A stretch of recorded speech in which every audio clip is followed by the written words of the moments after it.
This episode from the life of Sherlock Holmes will be transmitted to our men and women overseas by short wave and through the worldwide facilities of the Armed Forces Radio Service. Petri Wine brings you Basil Rathbone and Nigel Bruce in the new adventures of Sherlock Holmes.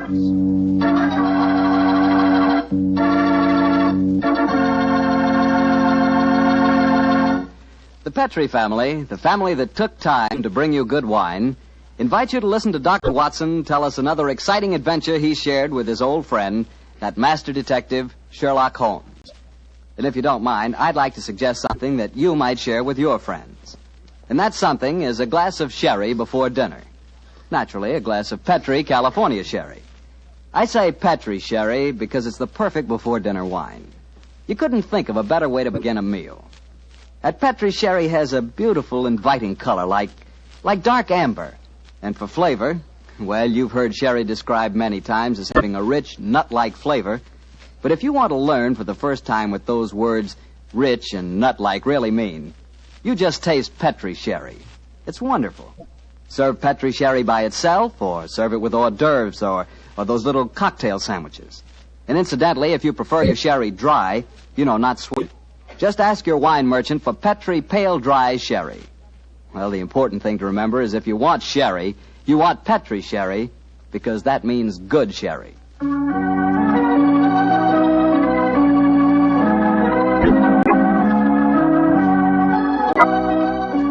now let's look in on our genial friend and good host, Dr. Watson. Good evening, Doctor. Good evening, Mr. Bartell. Punctual to the minute, as usual. Never keep a doctor waiting, I always say. Particularly Dr. Watson. Draw up a chair, my boy. Thank you. That's it. All ready to tell us the Sherlock Holmes adventure of the speckled band, Doctor? Yes, I'm all ready, Mr. Bartell. Say, Doctor, just what does a speckled band mean? You wait until I've told you the story, young fellow, my lad. You'll find out for yourself. Sorry. The floor is all yours, Doctor. The adventure of the speckled band began on a rainy April morning in 1883. An urgent call from one of my patients had kept me up most of the night before, and in consequence, I came down to my breakfast rather later than usual to find that Holmes had already left our house some hours earlier. As I sat there reading the morning paper and consuming my 2 lightly boiled eggs, there was a knock at the door. It opened to disclose a typical example of the British working man, a bag of tools in one hand and a grimy cap in the other, as he spoke to me from the doorway. You sent for me, Mr. Holmes? I'm not Mr. Holmes. Oh, beg your pardon, Governor. But I've come to him in the guest bracket over the mantelpiece. Oh? What's wrong with it? I've got a leak in it. Oh, leak? Well, what's wrong with your work? Yes, sir. Hope I won't be disturbing you, sir. No, that's all right, my man. Don't mind me. Oh, dear. Very untidy man, Mr. Holmes, sir. What do you mean by that? Well, you can't help noticing the mess this room's in. I've heard say he was as tidy as any when he started. But he learned bad habits from a bloke what lived with him. Dr. Watson, I think his name is. You impertinent fellow. How dare you talk to me like that? I've got a good... Oh, where does he go to? Here, you come out of there. That's Mr. Holmes's room. Don't be angry with me, Watson. What? Just slipping out of these grimy rags into a dressing gown. Good gracious me. So was you, Holmes. Well, upon my soul, I'd never recognized you, but why the disguise? A case, my dear Watson, a case. One of those small problems which a trusting public occasionally confides to my investigation. To the British workman, old chap, all doors are open. His costume is unostentatious and his habits are sociable. Tool bag is an excellent passport, and a tawny moustache will secure the cooperation of maids. But what's the case, Holmes? Well, modest little drama of life in the kitchen, one of those seemingly inconsequential affairs, and yet, Watson, the honor of a duchess is at stake. Duchess? A mad world, my masters, a mad world. Now I feel a little more comfortable. Let's return to the sitting room, shall we? A strong cup of tea would be most acceptable. Oh, I wish you'd tell me about the Duchess and life in the kitchen, Holmes. Some other time, old fellow, some other time. At the moment, suppose you tell me what you know about Miss Helen Stoner. I received a letter from her this morning in which she informed me that she would be calling here at 11, and also that she was a friend of yours. Helen Stoner? Oh, yes. A charming girl indeed. Pour me a cup of tea, Watson, and tell me about her. Well, I befriended her at the time of the tragic death of her sister 2 years ago. I told you about the case, don't you remember? The sudden death of Violet Stoner at an old house in Stoke Moran. Oh, yes. It all comes back to me now. There was a There was an inquest, wasn't there, with a string of stupid, ineffective witnesses? I was one of them. Oh, I'm sorry, old fellow. Then you were the exception, of course. Wait a minute. Let me see. I docketed the evidence on the case. Where is it? My scrapbook. Here we are. Let me see. Yes, S. Salisbury, Hatchet, Murder, Lord St. Simon. Here we are. Stoke Moran. Yes, I remember the affair well now. The villain of the piece was Dr. Grimsby Roylott, wasn't he? Yes, a dreadful fellow. He's the stepfather of the two girls. Violet, the one that died so mysteriously. Helen, the one who's coming here to see you. Dr. Roylott has a pretty record. 55 years of age, killed his kit Magar in India, once in an insane asylum, married money, wife died, distinguished surgeon. Well, Watson, I wonder what the distinguished surgeon has been up to now. Oh, some deviltry, I fear. Why do you say that? You remember that Miss Violet Stoner's death followed close upon the announcement of her engagement? Yes. Well, I met Miss Helen Stoner on the streets a few weeks ago. She told me that she'd just become engaged to a young fellow in the army who was leaving for the Far East. She was very upset at the thought of being alone with her stepfather at Stoke Moran. Oh, naturally she was. Dr. Roylott stands to lose a considerable sum of money in the event of his stepdaughter's marriage. Yes, they both had a trust fund which he administered only as long as the girls were unmarried. That fact was brought out at the coroner's inquest 2 years ago. But if Roylott did poison the other stepdaughter, and I'm pretty convinced that he did, it seems unlikely that he'd try it again. 2 sudden deaths in the same household could hardly pass the coroner. Oh, no, my dear Watson. You're making the mistake of putting your normal brain into Roylott's abnormal being. Oh, that must be Miss Stoner now. Yes, let me see. It's precisely 11 o'clock. Well, let's see what we can do for her. Well, I hope you can help her, Holmes. She's an extremely nice girl. Come in. Yes, Mrs. Hudson? There's a Miss Helen Stoner to see you, sir. She says she has an appointment. Show her in, please, Mrs. Hudson. Aye, sir. Come in, my dear. Thank you. Miss Stoner, I'm so glad to see you again. How do you do, Dr. Watson? And this must be your friend. Yes, Miss Stoner, I'm Sherlock Holmes. Sit down by the fire, won't you? Yes, please do, my dear. Hello, you're trembling with cold. It's not cold that makes me shiver. Tell me, Mr. Holmes, has my stepfather, Dr. Grimsby Roylott, been here? No, he hasn't. He saw me in the street. I dashed by him in a hansom cab, but he saw me. Our eyes met and he waved me to stop, but I came here as fast as I could. Very sensible move. Dr. Watson has already given me several hints as to your present problem, as well as having refreshed my memory as to the circumstances of your sister's death. My problem is a simple enough one, Mr. Holmes. I'm waiting to be murdered. No, my dear please girl. be a trifle more explicit, Miss Stoner. Very well, Mr. Holmes. My fiancé is leaving for the Far East today. When he leaves, I shall be alone with my stepfather at Stoke Moran. He plans to murder me just as he murdered my sister. What makes you say that, Miss Stoner? Many strange things have happened recently. For instance, he's just moved me into the bedroom in which my sister died. Well, what reason did he give for changing your room? That my old one needed repainting. It didn't need it, but Dr. Roylott did need to move me into that horrible room. And other things have happened. I've heard the music again. Music? What music? My sister first heard it a few days before she died. I heard it myself on that dreadful night she breathed her last. Oh, Mr. Holmes, I'm terrified. Don't worry, my dear. Please don't worry anymore. You have friends to help you now. Do you mind if I ask you a few questions? No, of course not. Now, this music. Does it seem to come from inside the house or outside? Well, it's hard to say. It sounds so faint. What's it like? A sort of soft droning sound. Like a flute or a pipe? Yes, it reminds me of native music I heard during my childhood in India. India, eh? Oh. There's one other thing that puzzles me, Mr. Holmes. Now, what's that? My sister's dying words. As she lay in my arms, she gasped out 2 words. Now, what were they? Banned and speckled. You remember that evidence from the inquest, don't you, Dr. Watson? Yes, I do. I couldn't make head or tail of it. So? Band, speckled, Indian music. Miss Stoner, do you sleep with your door and windows fastened? Yes, Mr. Holmes, but so did poor Violet. It didn't save her, though. What did you gather from your sister's dying allusion to the band, the speckled band? Well, sometimes I thought it was merely the wild talk of delirium, and sometimes that it referred to a band of people. Oh, yes. I remember that there were some gypsies encamped quite near us at the time of Violet's death. Gypsies, eh? Yes, and it occurred to me that the spotted, gaily coloured kerchiefs, which so many of them wear over their heads, might have suggested the unusual adjective which my sister used. Miss Stoner, how long is it since you heard this strange music that you've told us about? I heard it last night. And your fiancé leaves today, you say? Yes, Mr. Holmes. Well, Miss Stoner, I shall do everything I can to help you. If we were to come to Stoke Moran today, would it be possible to see over your rooms without the knowledge of your stepfather? I think so. He told me this morning that he intended to take a late train home tonight. Ah, that's splendid. Watson, out with the timetable, old fellow, and look up the trains to Stoke Moran. Right you are, Holmes. That's my stepfather. I know it is. Oh, yes. Yes, there he is on the doorstep. Oh, Mr. Holmes, he's followed me. Oh, what shall I do if he finds me here? Don't worry, Miss Stoner. Please don't worry. There's a private exit through that room there. Watson, show her the way, will you? Come along with me, my dear young lady. And you will come down today, Mr. Holmes? Certainly, my dear Miss Stoner. I'll telegraph you the time of our arrival. Goodbye and courage, my dear. Goodbye, Mr. Holmes, and thank you. Come along, Miss Turner, quickly. Come in. Yes, Mrs. Hudson? It's a gentleman, sir. I told him you wouldn't see anyone without an appointment, but he... Out of the way, woman! Now push me like that. I'm sorry, Mr. Holmes. That's all right, Mrs. Hudson. You can leave us. What kind of gentleman does he call himself pushing an old lady? So you're Sherlock Holmes. You have the advantage of me, sir. Your name is, My name, sir, is Roylott. Dr. Grimsby Roylott of Stoke Oh, Moran. yes, of course. A charming place, I hear, and obviously good for the lungs. You won't trifle with me if you know what's good for you. Watson, there you are.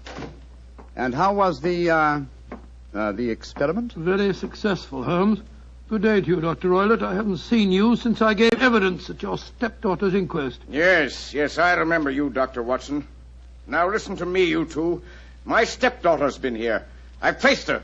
What's she been saying to you? A little cold for this time of the year, isn't it? You answer me! I hear that the crocuses promise well. You dare to try and put me off, do you? I know you, you scoundrel. You're Holmes the meddler. Am I? Holmes the busybody. I believe that a man should occupy his time. Holmes the Scotland Yard Jack in office. When you go out, close the door, won't you? There's a draft. I'll go when I've had my say. Keep your nose out of my affairs, do you hear? Oh, yes, my hearing is excellent, thank you, and your diction and delivery most forceful. But time flies, my dear doctor, time flies, and life has its duties as well as its pleasures. Goodbye. Insolent rascal. Here, see this poker? Oh, the fire doesn't need poking, thank you, doctor. But I should be obliged if you'd put some more coal on for me. You laugh at me. You don't know my strength. Look. There. Your poker's bent double. And that's what I'll do to both of you. If you don't keep out of my affairs. I had a presentiment that he'd slam the door. Phew. He's an ugly customer, eh, Holmes? Literally as well as figuratively.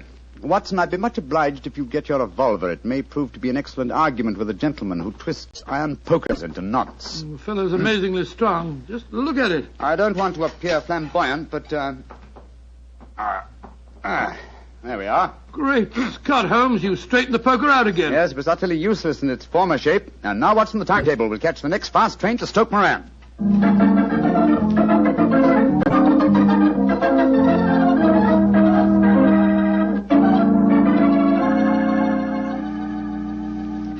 Oh, Mr. Holmes, Dr. Watson, I'm so relieved that you've come. But don't you think my stepfather might have followed you down here? We had to take that chance, Miss Stoner. A few hours' delay might mean the difference between our life and death. It was imperative that we examine this bedroom of yours before Dr. Roylott returns. Anyway, my dear, you mustn't worry any more. We're here in your house, and we're going to take good care of you, no matter what harm befalls you. Thank you, Dr. Watson. So this is the room in which your sister died, is it? It's much as I pictured it. And Dr. Roylott's room adjoins this one, you say, Miss Turner? Yes, Doctor, on that side. The room which adjoins it on the other side is my regular bedroom. The one that's being so conveniently painted, eh? Yes. Well, let's examine this room. No trapdoors or sliding panels, I suppose. It sounds solid enough, Holmes. Yes, I think it is. Hello, what's this? Are you aware that this bed is clamped to the floor, Miss Stoner? Why, no, Mr. Holmes, I didn't know that. What an extraordinary thing. Was the bed in your other room anchored also? I don't think it was. Very illuminating. And this bell pull hanging against the wall above your bed. Oh, it doesn't work. Doesn't work, but if you want to ring. There's another one on the other wall over there. Now, why this one? Well, I don't know. My stepfather made a number of changes after we came here. Yes, quite a burst of activity, apparently. And it took some strange shapes. Why are you standing on the bed, Holmes? I'm curious, my dear fellow. Aha. It may interest you to know that this bell rope is fastened to a brass hook. There's no wire attachment. It's a dummy. A dummy? But why? There's a small screen above it. It's a ventilator, I suppose. Yes, Mr. Holmes. Yes. A ventilator leading into your stepfather's room. Curious. I notice there's no means of opening the ventilator on this side. It can only be operated from your stepfather's room next door. I wonder if you'd mind taking us in there. Of course, Mr. Holmes. Follow me. What do you make of it, Holmes? There's devil's work afoot, old chap. Here we are, Mr. Holmes. It's much the same as the other room. A bit bigger, perhaps. That large safe against the wall seems to be an unusual piece of bedroom furniture. What is it, Miss Stoner? My stepfather's business papers. Oh, yes. You've seen inside it, then? Only once, some years ago. I remember that it was full of documents. What's this saucer of milk doing on top of it? Does Dr. Roylott keep a cat? No, but he does have a cheetah and a baboon as pets. He brought them with him from India. Well, Holmes, a cheetah is just a big cat. True, but I doubt if a saucer of milk would go very far in satisfying the appetite of a cheetah. Well, I think I've seen enough. This matter is too serious for hesitation. Your life may depend upon your following of my instructions, Miss Homer. I'll do anything you say, Mr. Holmes, anything. Is that village inn I see through the trees from this window? Yes, the Queen's Arms. Your bedroom windows would be visible from there. Yes, Mr. Holmes. Very well, then. Watson and I will go there now and obtain accommodations. When your stepfather returns, you must confine yourself to your room on the pretense of a headache. You follow me? Perfectly. When Dr. Roylott returns for the night, you must open your bedroom window and put your lamp on the sill as a signal to us at the inn. Then withdraw quietly to your usual bedroom, the one that's being painted. I'm sure that you could manage there for one night. Of course. But what will you do? When we get your signal, Dr. Watson and I will come here and spend the night in your dead sister's room. We are going to solve this mystery of the dummy bell rope and the unusual ventilator and the strange music in the night.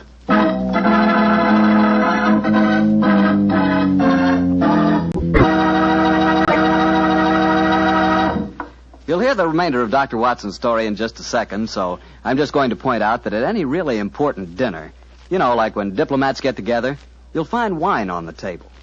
Because for years it's been a known fact that good wine makes good food taste better. Prove that to yourself tomorrow night by having your dinner together with a glass of Petri wine. If you prefer a red wine for any meat or meat dish, try a Petri California Burgundy. That rich, hearty red Petri Burgundy is really out of this world. Now, if you'd rather have a subtle, intriguing white wine, let's say to go with chicken or fish, then try Petri California Sauterne. But Sauterne or Burgundy, to make sure it's good, make sure it's Petri, won't you? Well, Doctor, it's a rattling good story so far. What happened next? You went to the local inn, I guess, and waited for that lantern to appear in the bedroom window at Dr. Roylott's house? That's right, Mr. Bartell. We had an early dinner at the Queen's Arms and then retired to our upstairs bedroom and sat there side by side, puffing away at our pipes, our eyes straining through the darkness for that telltale lantern to give us the signal that there was dangerous work ahead for us. As we sat there discussing the various aspects of the case, I remember that Holmes was very concerned about my own safety. Well, Watson, I really have some scruples about taking you with me tonight. This is an infernally dangerous business. What about that poor girl, alone in the house with that fiend Roylott? I can handle the case by myself, old chap. I'm coming with you, Holmes. You speak of danger. You evidently seen more in those rooms than was visible to me. No, but possibly I've deduced a little more, and I imagine you saw all that I did. Well, I saw nothing remarkable except the bell rope, and what purpose that could answer, I confess, is more than I can imagine. You saw the ventilator, too. Yes, but I don't think it's such an unusual thing to have an opening between two rooms. It's so small that a mouse could hardly pass through it. True, but at least you will admit there was a curious sequence of coincidences. A ventilator is constructed. A bell cord is hung from it. A lady sleeps in a bed directly below the ventilator, a bed that is anchored to the floor. The lady dies. Well, I begin to see what you're driving at, Holmes. Look. There's the lantern in Miss Toner's window. That's our signal, all right. Come on, Watson. Our night's vigil begins.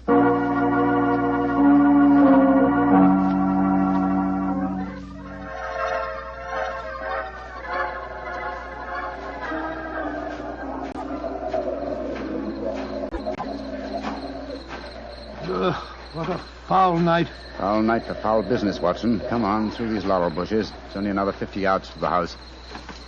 Yes, the lantern's still burning away in the bedroom window. Yes, all the other lights are out. Including the one in Dr. Roylott's room. He must have gone to sleep. To bed, possibly, Watson, but not, I think, to sleep. Great heavens, Holmes. Look at that frightful creature leaping about in the moonlight. It looks like some hideous child. That's Dr. Roylett's pet baboon. Well, it looks positively human. Yes, probably a great deal more so than its master. Shh. We're directly below the window now. This ivy provides a most convenient ladder. I'll go up first. Careful, Holmes, careful. Wait a minute. I hope the thing's strong enough to hold us both. We look pretty stupid on our backs in the mud. Give me a hand, will you, Holmes? I can't quite get my leg up over this window ledge. Oh, thanks, old boy. Oh, say, phew. Now to close the window shutters. This room looks exactly like the same as it did this afternoon. The least sound would be fatal to our plans. Keep the lamp covered, so that if the ventilator is open from Dr. Roylett's room, no light will show from in there. That's it. Why are you carrying that stick, Holmes? I'm prepared for a visitor that I expect before the night is over. A visitor who will herald his entrance with faint music from an Indian pipe. You mean the music is a signal? Exactly, old fellow. The signal to an accomplice who can enter a room with locked doors, an accomplice who kills and leaves no trace. You mean that... Shh, no more talking, Watson. I'll sit on the edge of the bed here. You sit on that chair. Have your revolver ready in case you should need it. Right you are, Holmes. Have the lantern ready, too. When I shout now, turn the light full on the top of the bell rope. You understand? Yes, perfectly. Good. Now we must wait.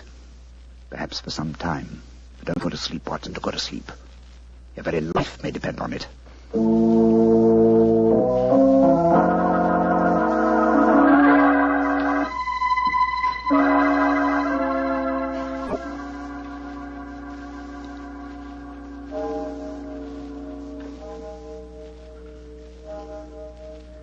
Watson. Yes? You're not smoking, are you? No, Holmes. I smell tobacco smoke. Must be drifting through the ventilator. Exactly. Dr. Roylett is up. Look. There's a tiny shot of light showing up in the ventilator. Shh. Listen. There's the music. Yes. Heralding the messenger of death. Have your lantern ready, Watson.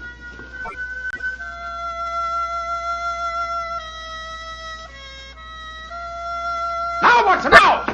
Great heavens, it's a snake slithering down the bell rope. You can't kill it with that stick, Holmes. Out of the way. Let me get a shot at it. I'm trying to drive it back the way it came. Get out. There it goes. Back through the ventilator. Oh, what a fiendish plan.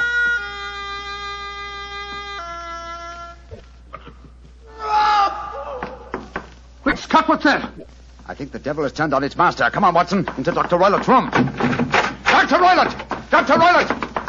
Dr. Good Lord, Holmes. Look at him sprawled on the bed. Look at his eyes. Yes. And see what is coiled round his forehead. It's the snake. Yes, the band. The speckled band. He's dead, Holmes. Yes, he's been bitten by the deadliest snake in the world, the Indian swamp adder. Its deadly fangs produce death within 10 seconds. Well, Watson, violence does in truth recoil upon the violent, and the schemer falls into the pit which he digs for another. What should we do now, Holmes? We must remove the macabre headgear from the dead doctor and return the snake to its den. And I suggest that we tell Miss Stoner that there's no more danger under this roof. After that, we can turn the matter over to the local police. Our work is done.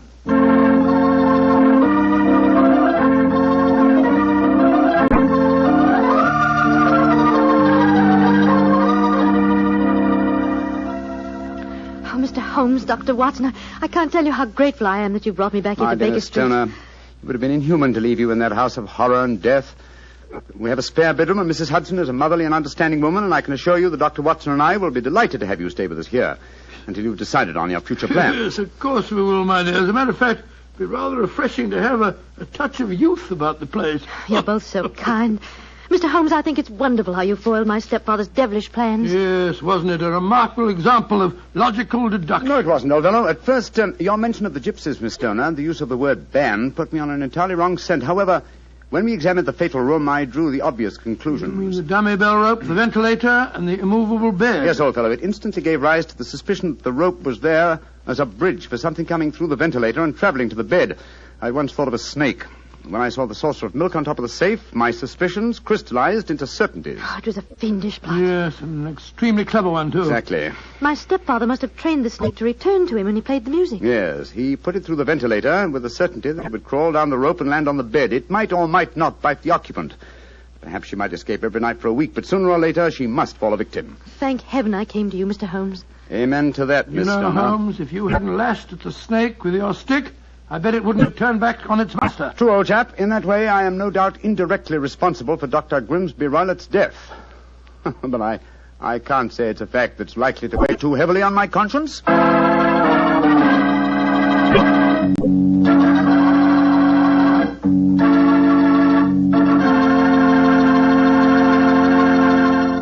Doctor, that was quite a fascinating story.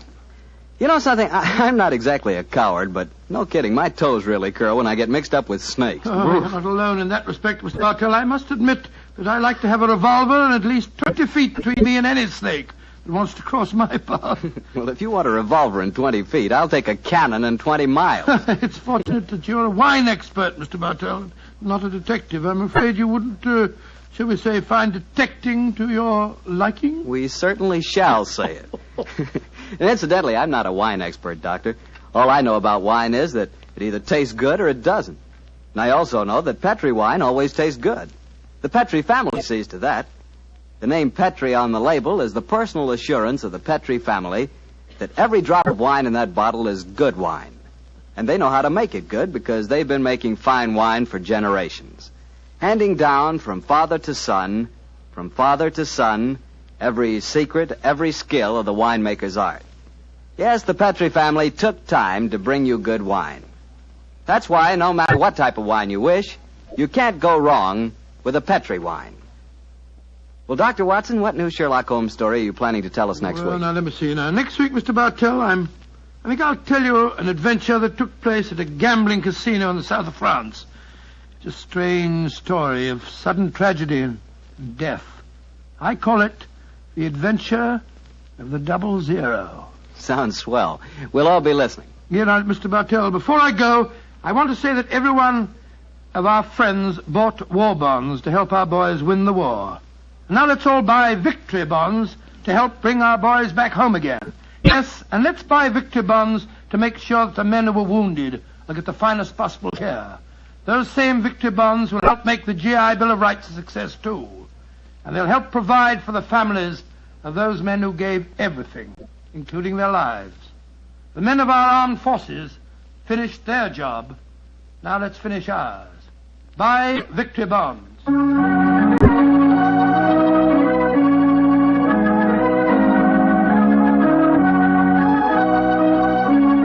Tonight's Sherlock Holmes adventure is written by Dennis Green and Anthony Boucher and is an adaptation of the Sir Arthur Conan Doyle story, The Adventure of the Speckled Band. Music is by Dean Fossler. Mr. Rathbone appears through the courtesy of Metro-Goldwyn-Mayer and Mr. Bruce through the courtesy of Universal Pictures, where they are now starring in the Sherlock Holmes series. The Petri Wine Company of San Francisco, California, invites you to tune in again next week, same time, same station. This is Harry Bartell saying good night for the Petri family. Sherlock Holmes comes to you from our Hollywood studios. This is the Mutual Broadcasting System.